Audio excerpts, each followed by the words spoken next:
1938, Hitler vient au salon de Berlin féliciter les industriels allemands qui ont si bien travaillé pour la gloire du Troisième Reich. Il vient d'annexer l'Autriche et il a encore bien d'autres projets en tête.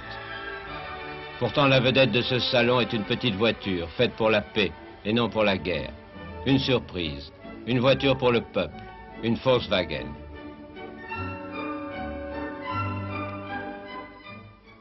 Et le ministre de la propagande, Goebbels, remet une médaille et un prix de 50 000 marks à ceux qui ont si bien mérité de la patrie allemande. Au docteur Todt, chef de l'organisation nazie du Front du Travail, qui a construit les autoroutes. Aux constructeurs d'avions Messerschmitt et Henkel, qui fabriquent de si bons chasseurs et bombardiers. Professor Willy Messerschmitt und Professor Ernst Heinkel.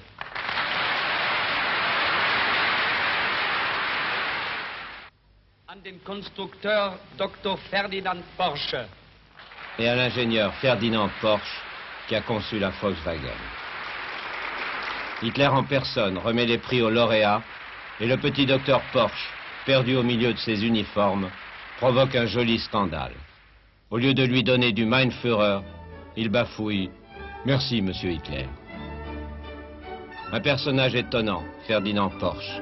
Il a déjà 63 ans et il est totalement inconnu du grand public. Pourtant, voilà plus de 40 ans qu'il dessine des voitures. Ce fils d'un ferblantier de Bohême a commencé sa carrière à l'âge de 20 ans à Vienne, comme le raconte son neveu, M. Norbert Wagner, directeur de Porsche à Paris. Voici, ici j'ai une photo ici, en face du mur. C'est une des premières voitures que le professeur Porsche avait construite en 1896-17 et était exposée pour la première fois à l'exposition mondiale en 1900 à Paris.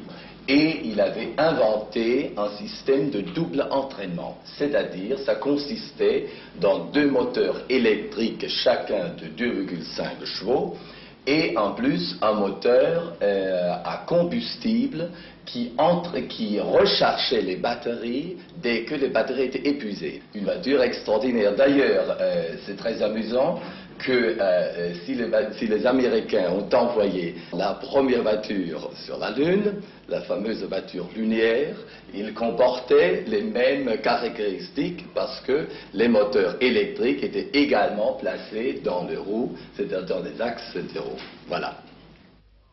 En 1910, Porsche dessine cette voiture de course avec une carrosserie tulipée qui fait du 140 à l'heure et au volant de laquelle il gagne la célèbre coupe Prince Henri. Puis après la guerre, en 1923, il devient directeur technique de Mercedes à Stuttgart. Un passage mémorable. Il a créé cette voiture qui est la fameuse Mercedes Type SSK, une voiture qui roulait déjà dans ce temps-là 175 à l'heure et qui est une des extraordinaires voitures où tout le monde rêve. C'était donc un chercheur, un inventeur, un génie. Dans tel point qu'un beau jour, il avait probablement un éclat quelconque, n'est-ce pas, où il n'était pas d'accord. Il a quitté la Mercedes-Benz et il a réalisé un rêve qu'il avait toujours eu. Il a créé son propre bureau d'études à Stuttgart. C'est ainsi qu'il a dessiné, entre autres pour Auto Union, la voiture avec laquelle Rosemeyer a remporté tant de victoires. Ferdinand Porsche est un loup solitaire, un original, qui met ses voitures au point dans son jardin, Stuttgart. Staline l'a fait venir à Moscou et lui a offert un poste mirifique en URSS. Il a hésité, puis refusé. Monsieur Hitler, à son tour, l'a convoqué et lui a dit « Faites-moi une voiture populaire ». Justement, il ne rêvait que de cela. En 2 ans, il en a construit le prototype, ici, dans son garage, avec l'aide de son fils Ferry, qui avait 30 ans. Nous sommes ici à la maison de mon père. Cette maison, mon père a construite en 1923. Et nous sommes avant la garage où nous réalisions les premiers prototypes de Volkswagen. Porsche, pour une fois, a eu carte blanche et il a tout fait à son idée. Le moteur à l'arrière, 4 cylindres à plat, refroidissement par air. C'est la synthèse de toute une vie, de 40 ans d'expérience automobile. En ce temps, il n'est pas pensé que cette voiture a fait un succès mondial comme il a fait maintenant avec une production de 18 millions de voitures. En mai 1938, dans une forêt près de Hanovre, Hitler vient poser la première pierre de l'usine gigantesque qui doit être édifiée par le Front du Travail à Wolfsburg pour construire la voiture du peuple.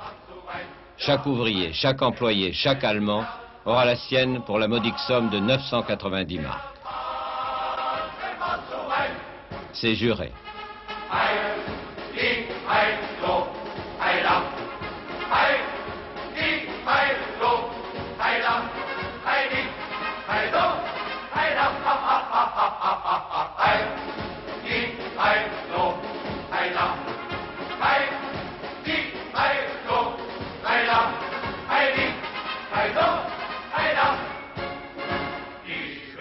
Pour faire le tour du chantier, Hitler prend place à bord d'un des premiers modèles, piloté par le jeune Ferry Porsche, tandis que Ferdinand Porsche est assis à l'arrière. Toute l'Europe s'extasie sur la petite merveille allemande, et un groupe de journalistes français est invité à venir l'essayer. Très confortable, à une vitesse qui commercialement est intéressante. Et nous avons pu constater, étant derrière dans la voiture, que cette petite voiture est remarquablement suspendue. À tout point de vue, compliment. C'est une trouvaille et nous espérons vraiment qu'elle aura grand succès. Les travailleurs allemands, eux, sont invités à cotiser chaque mois sur leur salaire pour acheter des timbres à coller sur un carnet qui, au bout de 18 mois, doit leur donner droit à la voiture tant rêvée.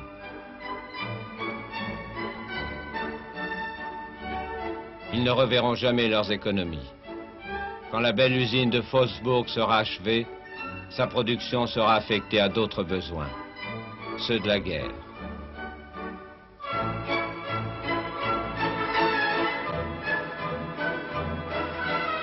La Volkswagen endossera l'uniforme et deviendra la Kugelwagen, la voiture baquée. Et elle apprendra même à nager. Ménilmontant, mais oui, madame. Pendant ce temps, la France s'accroche désespérément à l'illusion de la paix. Il fait si bon vivre à Paris. C'est là que je viens retrouver mon âme, toute ma flamme, tout mon bonheur. Quand je revois... Ici, comme en Allemagne, comme ailleurs, l'idée de la voiture populaire est dans l'air.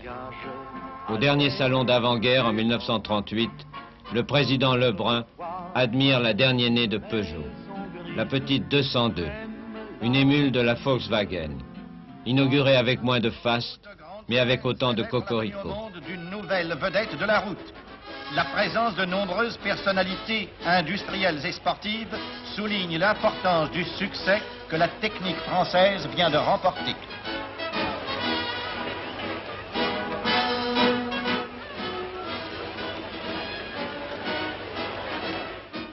Une, 2, 3, 4, 5, 6, 7, moins de 8 litres au 100 km lui suffisent. Car la jeune star est sobre et jointe à cette vertu qu'est l'économie, l'élégance et le bon goût qui font la renommée de la production française. Déjà l'année précédente, Louis Renault a lancé sa petite Juva 4.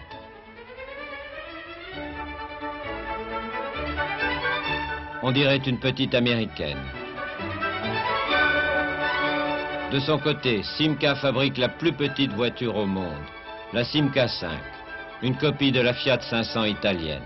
Cette petite voiture, elle est sortie en 1936 dans l'université italienne à le prix de 8 900 lire. Et tout de suite, elle avait un grand succès que tout le public, l'appelait Topolino. Topolino, c'est comme en français, le petit souris. Et c'est le nom que Walt Disney il a donné à son petite souris dans le film, les cartons animés.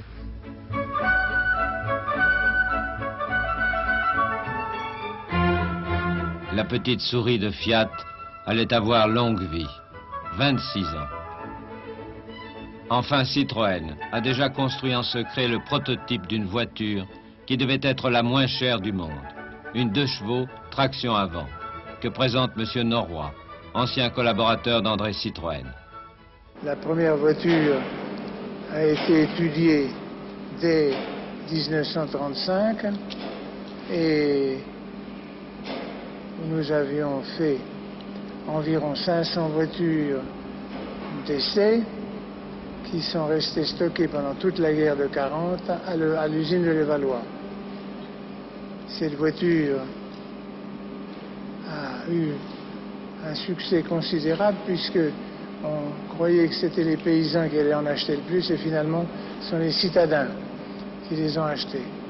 Elle a encore un succès considérable maintenant et celle-ci que vous voyez qui a à peu près 35 ans d'âge, 37 ans d'âge, elle roule encore très bien et on n'y a pas touché.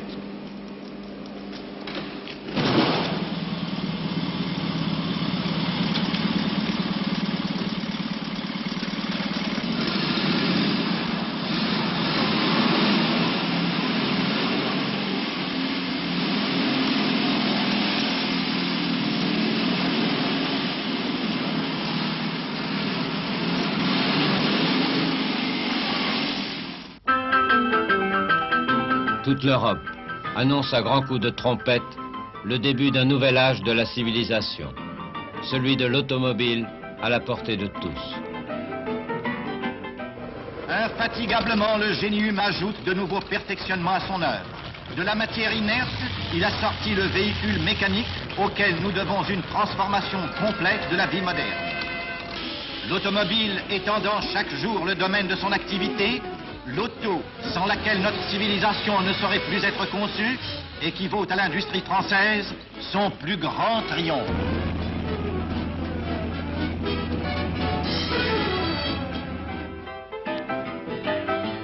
Tout est prêt pour le grand bond en avant. Toutes les solutions sont trouvées. La traction avant, le moteur arrière, l'aérodynamisme.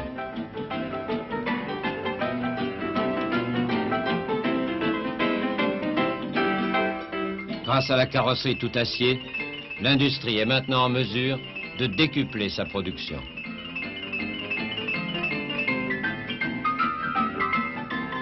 Oui, tout est déjà prêt pour une nouvelle page de l'histoire de l'automobile.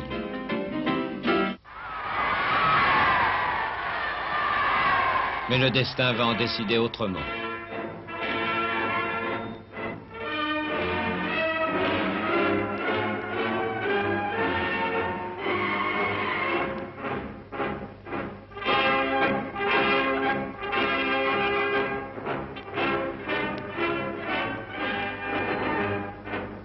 Le jour où Hitler fête son 50e anniversaire à Berlin, la formidable machine de guerre nazie est déjà en marche.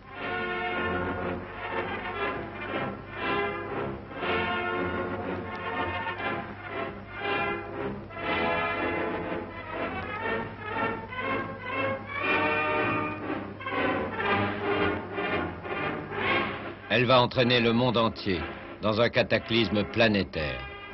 Pendant 4 ans, l'automobile, elle aussi, est mobilisée et porte l'uniforme ou la cuirasse.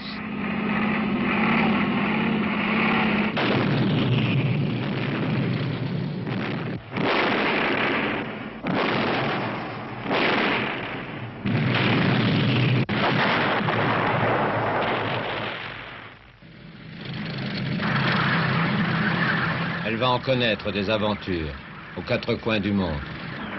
Des milliers de chars P3, morts de la poussière des steppes.